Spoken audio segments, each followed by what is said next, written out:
सासू माँ की नई सहेली। प्रिया किचन में चाय बना रही होती है और सुमन ड्राइंग रूम में बैठकर मजे से टीवी देख रही होती है। तभी दरवाजे की घंटी बजती है। प्रिया, जरा देखना तो कौन आया है। देखती हूँ मम्मी जी। प्रिया दरवाजा खोलती है तो सामने पड़ोस वाली विमला आंटी खड़ी होती है। नमस्ते आंटी जी, कैसी हैं आप? मैं तो बिल्कुल ठीक हूँ बेटा, पर तेरी सास को क्या हुआ है? आजकल कहीं दिखती ही नहीं है। जब देखो तब टीवी के आगे जमी रहती है। अंदर तो आइए आंटी। अरे ओ दीपक की अम्मा, कहाँ हो? अरे बिमला, आओ आओ, क्या बात है, बड़े दिन बाद याद आई तुम्हें मेरी। मैं तो हमेशा ही तुम्हें याद करती हूँ, पर तुम ही गायब रहती हो और आजकल तो बाहर भी नहीं आती जाती। तबीयत तो ठीक है ना तुम्हारी? अरे तबीयत को क्या होना है, इस उम्र में तो कुछ ना कुछ लगा ही रहता है। मेरी छोड़ो, तुम ये बताओ कि क्या चल रहा है गली मोहल्ले में?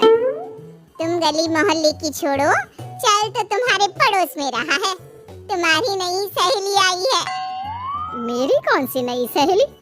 मैं तो यहाँ बस तुमसे बातचीत कर लेती हूँ या फिर बाजू वाली शर्मा की बहू से दो चार बातें कर लेती हूँ। इसीलिए तो कहा कि तेरी नई सहेली आई है। अब कोई पड़ोस में आया है तो बात तो होनी ही है। कम से कम इसी बहाने हमारा भी एक ग्रुप बन जाएगा। फिर सब मिलकर अपनी बहुओं की शिकायतें किया करेंगे। दोनों हंसने लगते हैं। तभी प्रिया चाय लेकर आती है और सामने टेबल पर रख देती है। दोनों चाय पीती हैं और बातें करते हैं। चलो मैं चलती हूँ, अब कल मिलते हैं। राम राम।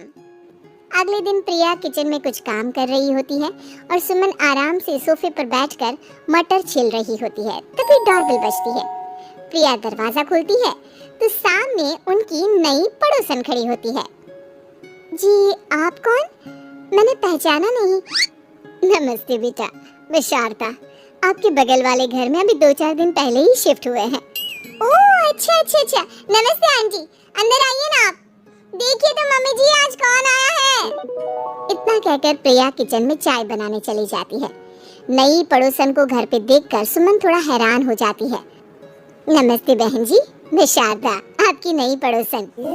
अच्छा अच्छा, आप हैं हमारी नई पड़ोसन। आइए आइए, और बताइए कैसी हैं आप? जी बिल्कुल ठीक हूँ। वो दरअसल घर पर छोटी सी पूजा रखवाई थी, बस उसी का प्रसाद देने चली आई। सोचा इसी बहाने नए पड़ोसियों से भी मुलाकात हो जाएगी। ये तो बहुत अच्छा सोचा आपने। सुमन प्रिया को आवाज लगाती है। अरे बहू, जरा चाय पानी का तो आके पूछ लो। ये आजकल की बहुएं भी ना, जब तक बोलो नहीं तब तक कुछ नहीं करेंगी। आई मम्मी जी। प्रिया चाय लेकर आती है। दोनों बैठकर चाय पीती हैं और खूब सारी बातें करती हैं। अच्छा बहन जी, अब मैं चलती हूँ, फिर मिलते हैं। अब तो आना जाना लगा ही रहेगा। शारदा के जाने के बाद प्रिया किचन से बाहर आती है। क्या बात है मम्मी जी, आप दोनों को देखकर तो लगा ही नहीं कि पहली बार मिल रही हो। आप दोनों तो बिल्कुल बिछड़ी हुई सहेलियों की तरह बातें कर रही थी। अरे जब दो औरतें मिल जाती है ना, तो बातें अपने आप ही निकल आती है। अब तू अपने काम पर ध्यान दे, बातों पे नहीं। ऐसे ही कुछ दिन बीत जाते हैं। अब सुमन और शारदा अच्छी सहेलियां बन गई होती हैं। दोनों एक साथ मंदिर जाती, मार्केट जाती और कभी-कभी तो विमला भी इनके साथ मिलकर खूब हंसी ठिठोली करती।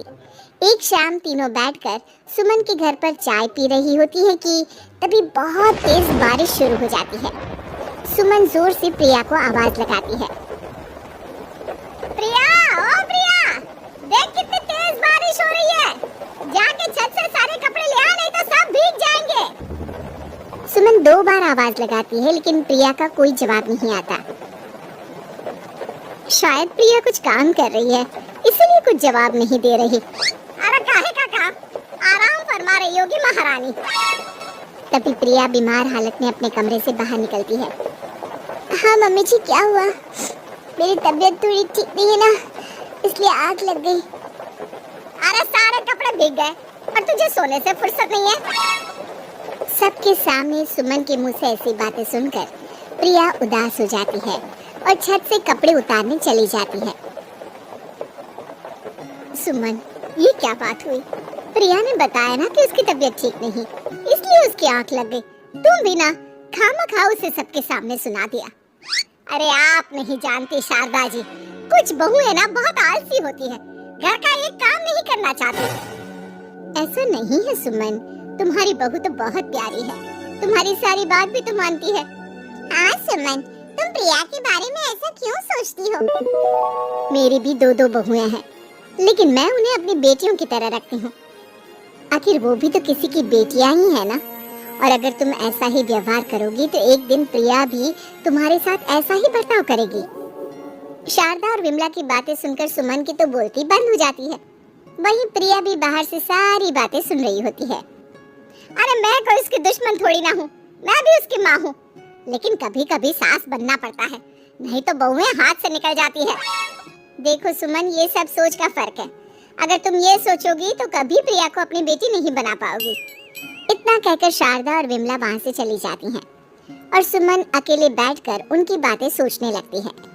अगले दिन प्रिया और दीपक अपने कमरे में बैठकर बात कर रहे होते हैं और सुमन उनके कमरे के बाहर कुछ काम कर रही होती है और उन दोनों की बातें सुन लेती है। दीपक, तुम्हें पता है हमारे पड़ोस में जो शारदा आंटी है ना, बहुत अच्छी है। अच्छा, ऐसा क्या हो गया जो तुम्हें वो इतनी अच्छी लगने लग गई? कुछ खास नहीं, बस कल जब मम्मी जी मुझे सबके सामने सुना रही थी तो शारदा आंटी ने मेरा साथ दिया। मैं तो सच में हैरान ही रह गई थी जब उन्होंने मम्मी जी को मुझसे ऐसा बर्ताव करने के लिए मना किया। अच्छा, फिर क्या हुआ? होना क्या था, शारदा आंटी तो मम्मी जी को समझा ही रही थी कि बहू को भी बेटी की तरह ही रखना चाहिए, लेकिन मम्मी जी तो मम्मी जी है ना, उन्हें तो मुझ में हमेशा कमी ही दिखती है। काश मुझे भी शारदा आंटी जैसी सास मिली होती जो मुझे भी अपनी बेटी जैसी समझती। सुमन ये सब सुनकर बहुत उदास हो जाती है और वहाँ से चली जाती है। प्रिया की बातें सुमन के कानों में बार बार गूंज रही थी। उसे बहुत शर्मिंदगी महसूस हो रही थी कि उसने प्रिया के साथ बहुत गलत किया है। अगले दिन सुमन शारदा और विमला को बुलाती है। क्या बात है सुमन, आज तूने ऐसे अचानक क्यों बुलाया? सब ठीक तो है ना? हाँ, सब ठीक है, तुम दोनों बैठो तो सही। तब तक दीपक और उसके पापा भी आ जाते हैं। प्रिया, तुम भी आ जाओ। क्या हुआ मम्मी जी, आपने बुलाया? हाँ प्रिया बेटा, मैं आज सबके सामने तुमसे माफी मांगना चाहती हूँ। मैंने आज तक तुम्हारे साथ बहुत बुरा व्यवहार किया है, लेकिन तुमने कभी भी मेरे साथ बुरा बर्ताव नहीं किया। मुझे अपनी गलती का एहसास हो गया है, हो सके तो मुझे माफ कर देना। प्रिया अपनी सास की बातें सुनकर हैरान हो जाती है, उसकी आंखों में आंसू आ जाते हैं। प्लीज मम्मी जी, आप मुझसे माफी मत मांगिए, मैं भी आपकी बेटी ही हूँ। वैसे एक थैंक यू तो मेरी नई सहेली को भी बनता है, जिसकी वजह से मुझे मेरी गलती का एहसास हुआ। शारदा बहन, आपका बहुत बहुत शुक्रिया जो आपने मेरी आंखें खोल दी। अरे क्या सुमन, तुम भी ना? तो फिर इसी बात पर चाय और पकोड़े हो जाए? हाँ, क्यों नहीं।